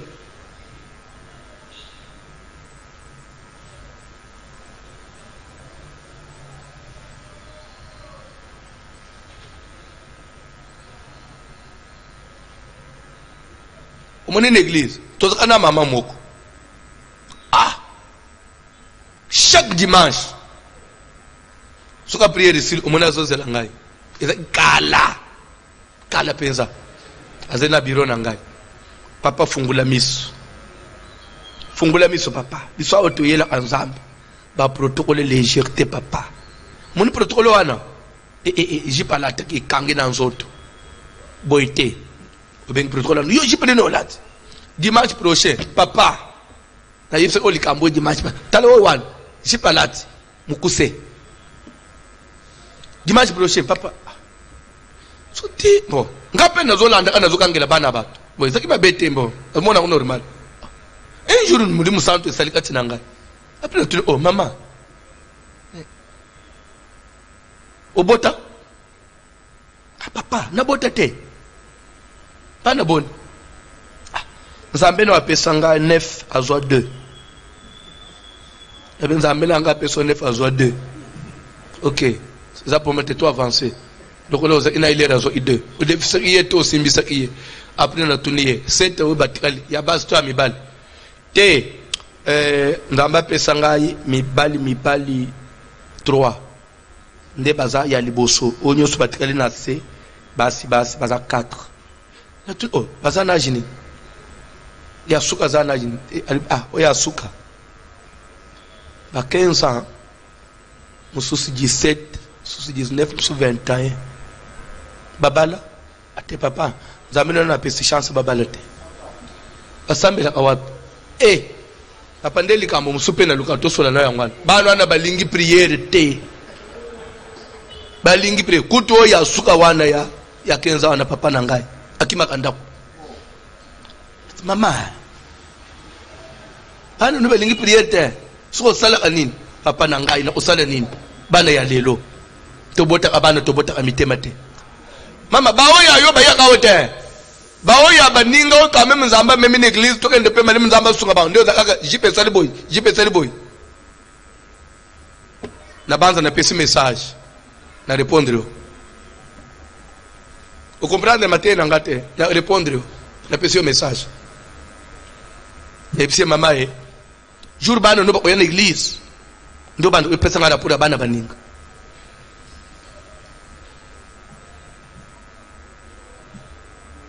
tote na sentimate siko pasteur bandi ko ya bengi yo boy te wana te bien teke boy ukubunga nzela. Nous prêchons ce que Dieu nous donne, que tu le prennes, que tu ne l'acceptes pas. L'essentiel, tu as écouté. Comment des héros sont-ils tombés? Bakwe indegeni. Siko papa to silis. Garçon sikoyo amemaki sangwe pa David. Asuka indegeni. David ya yebisaye. Munoko na yo moko. Nde témoigner contre yo. Boya bokata ye mutu. Entre nous. Sor nini. Elanda amutu amemaka nouvelle ya chita ya héros. Bakata ye mutu. Parce qu'il est écrit, ne l'annoncez pas. Toute personne qui annonce, toute personne qui a pour mission, yotinda kaba vidéo tina batu bazana poto bona andite. Je publie, je vous envoie. L'avenir nous dira si tu ne te repens pas. À moins que tu te repentes et que Dieu te pardonne. Sinon, un jour, Zamba utunayo. Repends-toi. Cherche la face du Seigneur.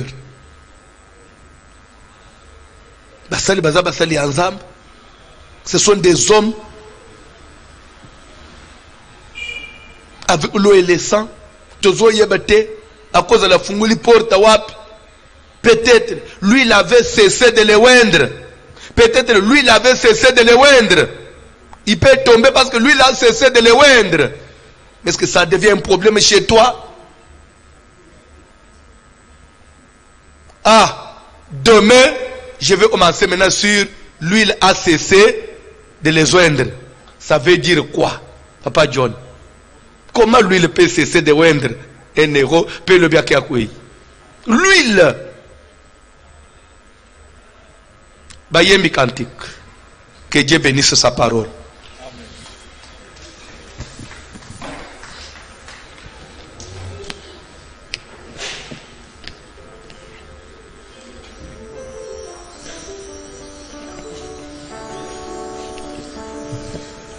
Bayembi cantique s'il vous plaît, minute comme mke. Bayembi. Jésus, alléluia.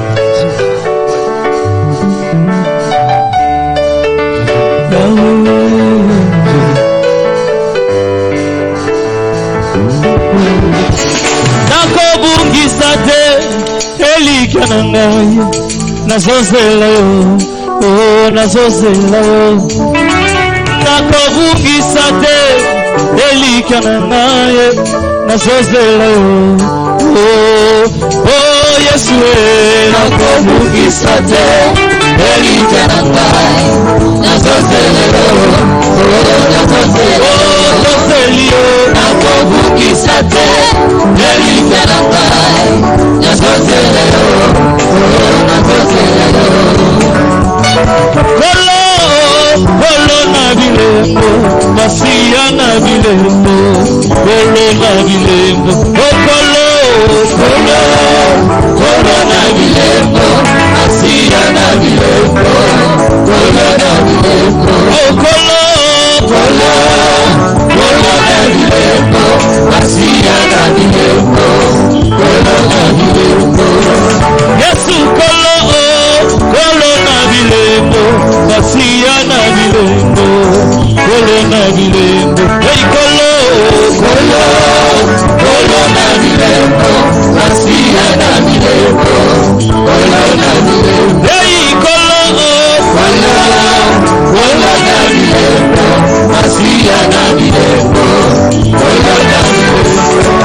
Wosali Sambe afina mtai, wosali Sambe depuis na bandi enseignement, à part peut-être na ba téléphone, ba sali na nzambe banan, et aujourd'hui la yambi mama muka uchimusika avec une offrande. Abi pasteur, je viens au Seigneur ngama wepa na nzambe parce que j'avais parlé mal de mon pasteur. Lena na landio na lobby aza musika Aster nangai des fois pe ce qui n'a bien qu'un de olukaye, je ne sais pas comment il va réagir, comment il va les prendre. Albina zonga place le lobeuti afuka minase nzambe no yo ilangama. C'est vrai, pasteur nanga sala imabe. Mais je suis une fille, je suis sa fille. Je ne pouvais pas porter la main sur mon père. Je ne pouvais pas parler du mal de lui. Que ton Dieu me pardonne, qu'il me bénisse et qu'il bénisse toute ma postérité. Eh, maman n'a marqué Lélo. C'est fou comme ça. La pambolier. T'es qu'à place ça la pambola. Puis le botin n'a pas pambola. Postérité n'a pas pambola. Et ce n'est pas toi. Et au contraire, il faut finir ngamutu na zoteya. Bazo mi défendre la bangona pango. Yakana sinini, à convaincre la bitso. Ah, tozanini. Empere na idepes. Tozo wele lani. Nye Mobutu ye. Parti politique, parti unique na opposition. Pardon. Ozo sala prière. Na ibitende nganini nzamba ko sala simbelo na pwenini. Senga mawana nzambi ko la vina yo. Nzamba limbisa yo. Si y a une malédiction qui s'annonçait, l'économie ko la banana yo nzamba lungula. Pona makambo to sambelela ombo na Jésus.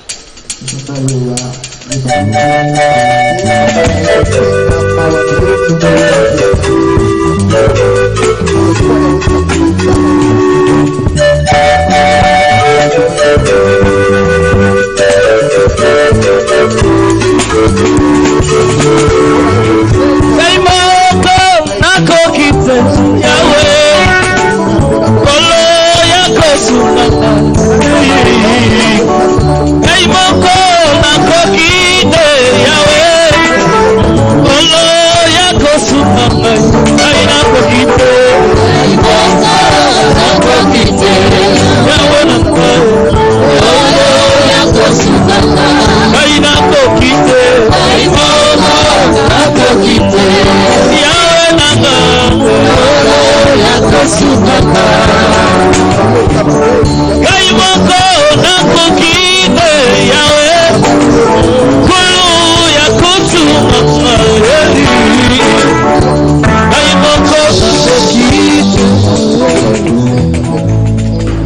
Bien-aimé, jour pour jour, les lots en mois de juillet, dans 2-3 jours, tous au mois d'août, 5e mois de confinement. Église fermée. Zamba zawapi. Mukolo église zolbani. Tous au sambel. Mala joy. Et sila. Ngala nangwe sila. En tout cas, niveau de contamination et quoi y a échité, to ya mortalité sila. Zamba bi isamukili. To sambele la ombo na Jésus. Na besoin de toi,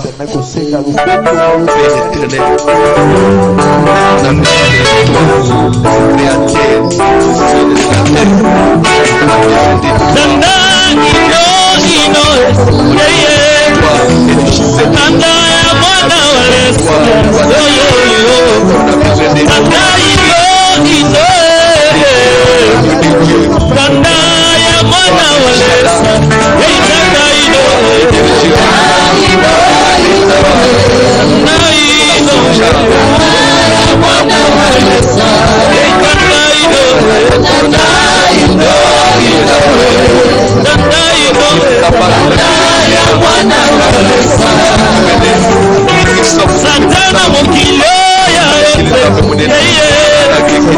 esalia mwana na nzambe. Santana mokilo ya esalia mwana na nzambe. Coronavirus mokilo ya esalia mwana na nzambe.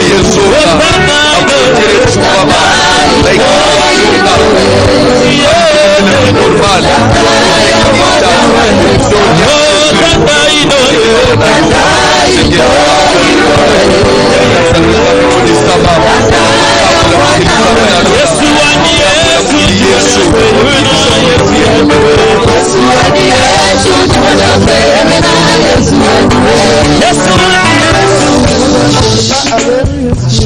Sambele pona libota na yo, zamba batele libota na yo, bandoki nyonso, Satan, milimu mabe bazo profiter na bo mama ya boye, ba même malade, ba même kufa na ndako na yo, ba même ba trouble, ba même complication na famille, ba surprise ya mabe, moto na Nzambe kita, Nzambo ya jugement kango la famille na yo liwe kende musika.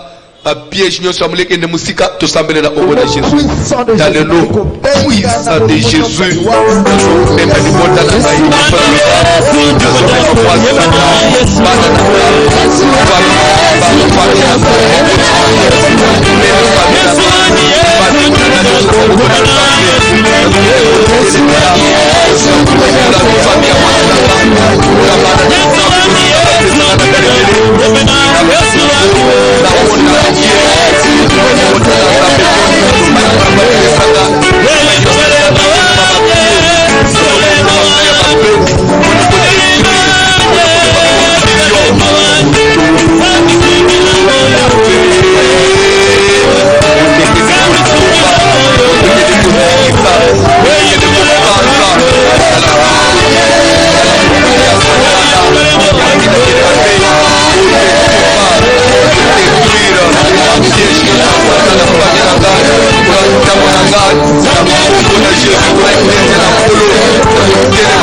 Sambela pone misalo na mabuku Nzamba mi monisa différence monisama ipamboli na Nzambe edala constamment na mansozo sal to sambele na ombo na Jésus dans le nom puissant de Jésus.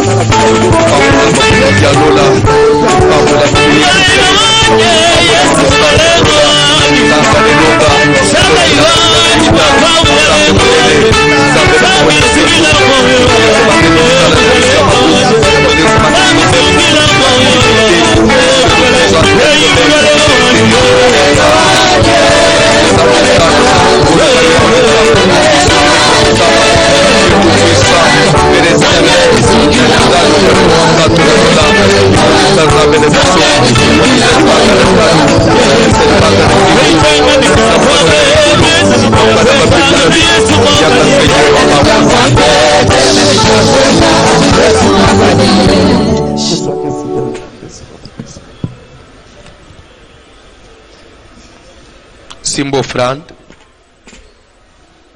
Offrande no ya lelo et de la même temps offrande à pardon. Ya osenga na ngoma wana nzambe kola babilobele mususu babilo muso yoka babilo muso lekele même na téléphone na yo zamba limbisa yo a pardonner yo awana etel samari kola vina yo simbo offrande nazo sambe musanto na lola Bible to lebete atinda kililo bapelo bebi seki bango nani ayepa na yo azonga ndenga yaki bipa nyonso liwe ezalaki travers offrande okufelungwa bomo yekota malédiction kweya onyosa idanjili loba ya mande amizongi kati na ye azongi sima anisisima funguli motema na ye ayamba pardon remission sumu na ye Bible zolobete ba onyoso na sena mu ilebo olimbisa masumu na bango ekolimbisa manalol tant que ministre de Dieu a déclaré te onyos motema na esimbami na po alelo mawana yokokela ye lisumu na ye limbisam na kombo na Yesu Masi. Merci pambulo franda na ye penji mali bonza mabu na ye na kombo na Jésus. Amen. Ipai nyonso bozolanda biso libanda mboka tozali na moment tozo préparer musala munene des jours d'action de grâce. Ça nous demande un peu trop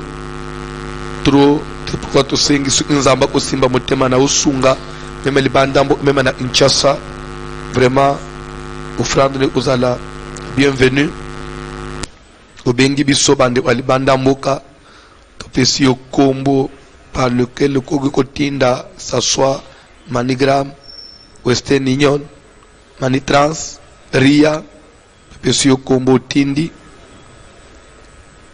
bengi biso topesi kombo pe olandeli pe pona oyeba soki esezwami bandeko ya Brazzaville bazopesa adresse agence bandeko à Kinshasa. On va vous donner nos numéros de téléphone pour que vous puissiez envoyer votre offrande, collecte, don, soutien ya musala ya 2 jours tozobongisa offrande au esprit des morts dimanayo et tozo signaler que chaque jour après-midi tozala na bureau na moment ya confinement à partir déjà de 14h ko utebiso pe na bureau tikipe likabuna yo soutien na yo nzambe akozanga te ko pambula yo bazopesa biso ba numéro ya téléphone ko bosana te lelo toza mardi basali na nzambe lobi mercredi ko bi rendez-vous sacré pe ba protocole nyos lobi mercredi webi musala bozanango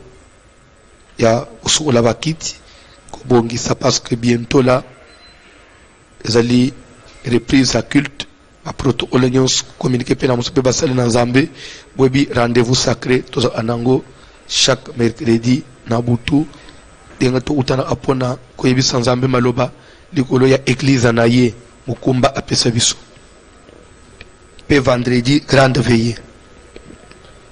Pona Kinshasa, bandeko M-Pesa, numéro 081 68 83 150. 081 68 83 150. Yami Balezali, 081 55 22 227. 081 55 22 227. Bandeko RTL Mani, numéro 099 99 15 784. 099 99 15 784. Bandeko ya Orange Mani, numéro 089 950 94 11. 089 950 94 11. Pona Brazzaville, nous avons na agence Blessing. Et c'est une agence Blessing, pe koyebisa bango koye kotika pour le compte du pasteur François Mutombo. Voici l'homme. Papenga représentant na bango ya Kinshasa, Monsieur Bertin. Une fois aussi ici na agence, penga pe lisusu, le pasteur François Mutombo. Voici l'homme.